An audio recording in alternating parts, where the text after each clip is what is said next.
Do you ever get impatient with this stuff? You know, you feel you're aging, you're getting old in age, you watch your kids go to college, that sort of stuff. Someone's going to make a great, you know, prove your theory, make a great discovery, and you're going to not be there for it. I think we all have to come to grips with the fact that we probably won't see everything we'd like to see. And what would you like? What would you like to see? What would you die a happy man? What particle? What would you like to see happen? Oh, I'd like to know how string theory really works. What are the concepts that improve upon Einstein's concepts by which it fits together, and how it applies to the real world. Is having intuition, the fact that Einstein could view a lot of the stuff in his mind without needing the math for it, is that an important thing for you too? Well, we all try to see things with intuition, because if you have to step through every detail of the equations, it's just too complicated. But generally speaking, none of us are as good at that as Einstein was. So Einstein made amazing leaps that were based on intuition. And honestly, I think that string theorists have made a lot of nice discoveries in the last 30 years. But it's usually been made by working incrementally within an established framework until things fit together a little bit better, and then finally you get a better view. It's a little bit more like climbing in a mountain range or hiking through mountains. So you take one step after another, and finally, after one more step, you suddenly reach the top of the mountain pass and you get a completely new view of the other side. But the last step in and of itself wasn't any more difficult or more remarkable than 10,000 steps before it.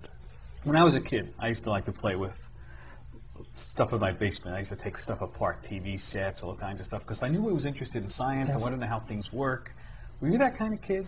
I actually never played with electronics that much, some science kits. As a kid, I wanted to be an astronomer, and then at a later age, I thought I'd be a mathematician. And then I dabbled with a lot of things eventually. But my natural talent was in math and physics, so that's where I ended up. But you were a history major at Brandeis, right? Can't deny that one. Well, why would you want to deny that? You wouldn't really want to deny that. No, I wouldn't want to deny it, but let's just say that for a while I was interested in history and linguistics and other things, but my natural talent really brought me back in the direction of math and physics. Is it just curiosity? I mean, you must need a lot of curiosity to feed yourself in this business, to feed mental energy. Well, it's curiosity, but one thing I find is that when I want to relax, I enjoy reading things that aren't necessarily about physics, or at least not about the kind of physics I do.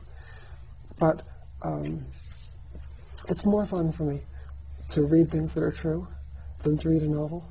So I would much rather read magazines on archaeology or magazines on astronomy, even though they might be written for amateurs. After all, I'm a little bit of an amateur astronomer. My son and I have got a telescope. We go out and look at the skies. I'm with you. I got one also. I go in the backyard and look at the stuff. And you ever look at the moons of Jupiter? Yes. And aren't you suddenly have a mind meld with Galileo when you're doing that? I get this feeling. I know exactly the excitement that he had when he saw. It's exciting to see it, but it's hard to imagine fully how exciting it must have been to see them for the first time.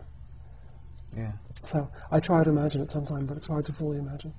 Your job is tough enough. I mean, having to synthesize ideas, and especially in a world in superstring theory and string theory where there's not a lot of data.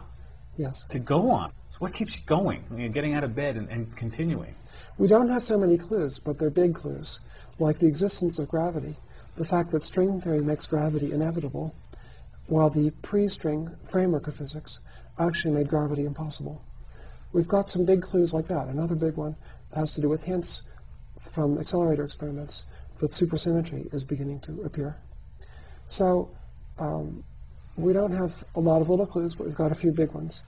My colleague Steve Weinberg always used to say that sometimes physicists are like elephants who eat lots of food of very low nutritional quality, and sometimes they're more like lions who only eat now and then, but their meals have a very high nutritional value. So obviously, as a string theorist, one has to work a little bit more like a lion than an elephant. But that's life. Mm-hmm. Some people say this is so esoteric that there are doubting Thomases out there that this could be true. Is that correct? Well, people often ask how such an ambitious theory as string theory could ever be completely tested. Maybe you could test a big piece of it by discovering supersymmetry, but string theory is even more ambitious than that. And how could you ever really experimentally probe all that. But the whole history of physics shows innumerable times when theories that looked like they'd be impossible to ever test were tested. If you go back to the 1930s, you'll see that gravitational waves, black holes, neutron stars, and even neutrinos were big ideas that all seemed practically in the category of science fiction, because nobody could imagine how any of them would ever be tested. But then, by the 60s and 70s and 80s, they in fact all were tested, and some of them are now used routinely as ingredients in other experiments. So in many cases, they were tested because of other discoveries that were made that weren't foreseen. Other things happened. If you could foresee everything that's going to happen, science wouldn't be so exciting. Let's talk a little bit about this institution. I feel like the ghosts of the past people are here. You know, the ghosts of the Einsteins, other people who have come beforehand, and that there's sort of an expectation to be a great person because you're here. Do you feel that kind of, those ghosts? Well, it's best to not worry about that kind of thing too much. You do the best you can, and probably you can't live up to some of the precedents of Einstein and some of the others who were here in the past. But you can still have fun and contribute something to science. And that's great as long as you're having fun. Don't worry about that one. I mean, is fun part It's the of best job in the world. You get paid for doing something you love. Yep. The only bad part is when you get stuck, which happens plenty. But how do you get yourself out of a rut? Is there something that can there's you go no, bowling or something to get your mind off? if there was any one thing that always worked, of course we'd do it, and then we wouldn't have been stuck. It's a little bit like asking how the scientific problems are going to be solved. So we never know that, or we would have solved them already. And then they wouldn't have been that interesting. The really interesting ones are the ones we don't know how we're going to solve, and therefore we don't know when we're going to solve them. So you try to learn something new, you talk to somebody you haven't been talking to, you read a paper you hadn't paid much attention to, you hope to get lucky. Maybe one of your colleagues will have a good idea and you can latch onto some secondary aspect of that. Do you worry about running out of ideas? Well, it's going to happen to all of us eventually, but we can have fun in the meantime. Why do physicists have their best ideas in their 20s? Well, I would like to say that that's not entirely true. That I don't know if I'll manage to have my best ideas in my 50s, but I definitely did better in my 30s and 40s than in my 20s.